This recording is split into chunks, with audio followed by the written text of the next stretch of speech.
This is Financial Standard, the definitive source of news, thought leadership and analysis for Australian wealth management professionals. Financial Standard. Take the lead. I'm Cassandra Baldini. This is the Financial Standard podcast. Minister for Financial Services Stephen Jones recently unveiled the planned updates to the annual superannuation performance test, aimed at addressing the issues raised in Treasury's review of the Your Future, Your Super laws. So far, industry responses to the changes, due to take effect in August, have been varied, with some raising concerns around the new regime. Here with me today to shed some light on the matter is Industry Super Australia Deputy Chief Executive Matthew Linden. Matt, thanks for jumping on the show. Good to be with you. Can you break down for our listeners what are the key updates? Well, look, there's a number. As you said, there was this review which occurred in the last half of last year of these Your Future, Your Super changes, including the performance test, and that's where the focus of these announced changes are. So the key measures include an extension of the performance test beyond the default My Super products to choice products, and there's only a subsection of choice products which will be assessed, but nevertheless it's extended the performance test to choice superannuation products. The other key change is that the test period for the performance assessment is being extended from currently 8 years out to 10 years. So it'll be over a longer duration. There's some additional benchmark indices. So the way the performance test works is they look at basically a composite portfolio, which is tailored to each product, and it tracks the underlying strategic asset allocation of the product. And what they're doing is they're adding some additional benchmark indices to pick up some differences which exist within some of those asset classes. So they're the headline changes in terms of what's been announced. The minister has said that they're going to consider further changes, but there is a limitation because they wanted to get these changes, both in respect to the updates for My Super performance testing and the extension to some choice products, done in time for the performance assessments to occur as of 30 June this year. As you mentioned, the performance review period for all funds is also rising from that 8-year to 10-year mark. And this obviously works to combat short-term thinking in super and will also lessen the outside impacts of events like COVID-19. What do you make of this, given super is a long-term investment? Is there an argument to make for it being even longer? Look, there was some quite detailed consideration of this issue by the Productivity Commission, which was the review which predated these reforms. And one of the limiting factors, the reason why it was 7 and then 8 years, was because of the limit of data available for My Super products.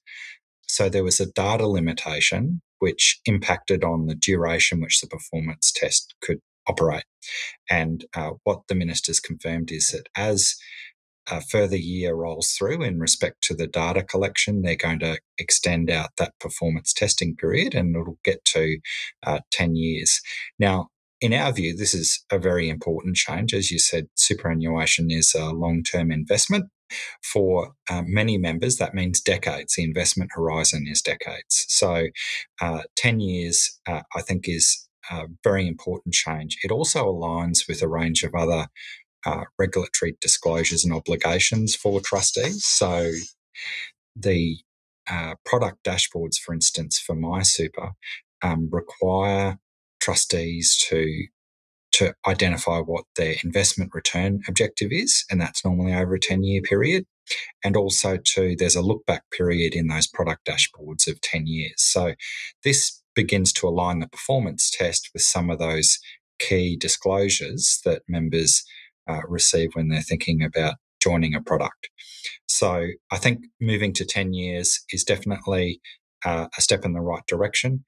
As we get more data, it may well be feasible and possible to extend the test period, or even for the government to think about multiple periods. So to identify products which perform well, over the shorter term, say 5, 10, and even longer periods, 15 or 20 years. We know the data for many of these My Super products, certainly my industry super fund My Super products, have been in the market for a very long period of time. So the ratings agencies have got performance data stretching out now to 20 and 25 years, but not across all products. There remains some faith or value-based funds that feel they've been hard done by. For instance, Future Super has flagged some of the benchmarks are still inadequate, like the unlisted infrastructure benchmark, which is highly concentrated on transport and has minimal exposure to renewable energy, or the Aussie equity benchmark that skews heavily towards producers of fossil fuels. One could argue that this presents a disincentive to investing in line with net zero commitments. What are your thoughts? Well, this has been an issue that has come up in the course of the review, and all funds now and institutional investors in particular have got fiduciary obligations around the transition that's occurring in the economy, and that means a reduction in emissions and the carbon footprint. They're looking at this in respect to their portfolio, and we don't want to see, and I don't think anyone wants to see, the construction of these benchmarks impacting on those, what are very sound investment decisions to fulfil, the fiduciary obligations to their members, and arguably invest in members' best financial interests as well, thinking about the medium and longer term. There have been some changes to the infrastructure benchmark, which I think go a long way to addressing some of those concerns. There was a very heavy concentration in the unlisted infrastructure benchmark to transport assets and ports and airports, but there's a change that's been proposed to that infrastructure benchmark to look at a median measure, and that changes the in respect to the compound return of that benchmark, brings it back a bit to be much better aligned with what you'd call regulated infrastructure assets. And that includes in the energy sector, including renewable energy, where, there are controls over the pricing, and they're less, for instance, linked to sort of economic infrastructure assets, which tend to benefit from some of those higher returns. So I think that actually the change in respect to the unlisted infrastructure indice, I think on balance will improve the situation. Okay. And in conclusion, Jones explained the updated test will look to address unintended consequences while ensuring it's more fit for purpose for choice products. Do you think this will be achieved, or what work still needs to be done? I think this is still very much a work in progress. There's no doubt that this performance testing regime, I think, is a big step up from what existed before, which was really very little scrutiny actually on the way in which funds and trustees were managing members' assets and what sort of performance they are delivering. But there's still many issues which need to be addressed. So I mentioned earlier that one of the key changes is the extension of this test beyond My Super to choice products. And if you actually look at the evidence in the Productivity Commission review, there's actually a case to say that government should have actually started with choice products, because they actually exhibited the highest fees and the poorest returns. Now, instead, there's a decision to start with My Super products, which historically have performed much better and have much lower fees. But the government is extending to choice products, but they're only a subsection of choice products called trustee-directed products. That will leave out a whole range of other choice investment options, which we know from the Banking Royal Commission were actually really poorly performing. A whole host of single asset class investment options are excluded from the performance test at the moment. Retirement products. So there's been a lot of discussion about the system being fit for purpose, and we've got a significant wave of people coming into retirement. The way the test stands at the moment, even with these changes, retirement products aren't being performance assessed. That is crazy.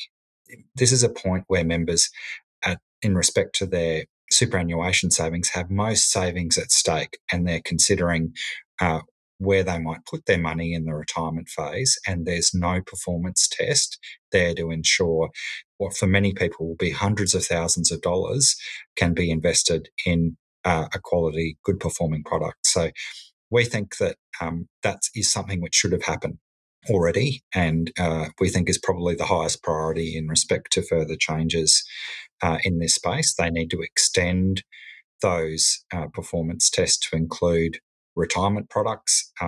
That is absolutely critical. There's also, too, we know in what's been announced, the government's decided to have a higher fee benchmark for choice products. And within choice products, two different categories, both platform and non-platform products. Again, we think that's probably giving a leave pass to those funds which are operating higher fee products. We're not really persuaded by the idea that these higher fees are justified. So including in the benchmark a higher fee assumption, we think is heading in the wrong direction. We'd like to see, what the way the test works, for instance, on the investment fee side, identifies what an efficient cost is for investment across the whole suite of asset classes. We think that there should be a view about an efficient administrative fee for accounts. So, we think that having these different tiers of admin fees built into the test, which actually lower the performance bar for choice products, is something which we think the government should reconsider. We discussed a bit earlier that the government's actually added, I think, an additional 10 benchmark indices to the test. One of the problems which we have identified and other experts is that having these highly tailored benchmarks actually removes any sort of incentive for funds to reassess their underlying asset allocation. By having a better diversified portfolio, they can achieve higher risk-adjusted returns and lower volatility. But the way the test works at the moment is actually nets out the effect of those asset allocation decisions. And we think that's a significant failing. One of the things which we and others have actually suggested is it would be better to move to a more simplified approach where, for instance, across MySuper, there was a simple, naive reference portfolio comprising around 70% growth assets and 30% defensive assets, and trustees be assessed against that naive portfolio and demonstrate how they're actually adding value for members. If members are paying significant amounts of money to funds to manage their superannuation savings expertly, then those funds ought to be able to demonstrate that actually they can achieve better returns for those members than a simple diversified portfolio. This is actually an approach which is used in New Zealand for one of their sovereign wealth funds. And what it does is addresses this issue where actually trustees can add value for members through fundamental decisions around strategic asset allocation. We know when we've looked at the data that, for instance, fees only make up around at most 1/3 of the difference in the net return performance differences we see in MySuper products. So fees are important, but actually they're a small part of the overall performance equation. So we think moving to a simplified benchmark would actually be a better approach here, and we hope that that's something that the government considers. Some really great takeaways, Matt. Thank you so much for sharing that with us today. No problems. Thanks for listening to this Financial Standard podcast. For more information, visit financialstandard.com.au. Please keep in mind that the information discussed in this podcast is general in nature and does not consider personal circumstances. Reliance should not be placed on any content without further independent financial research and advice.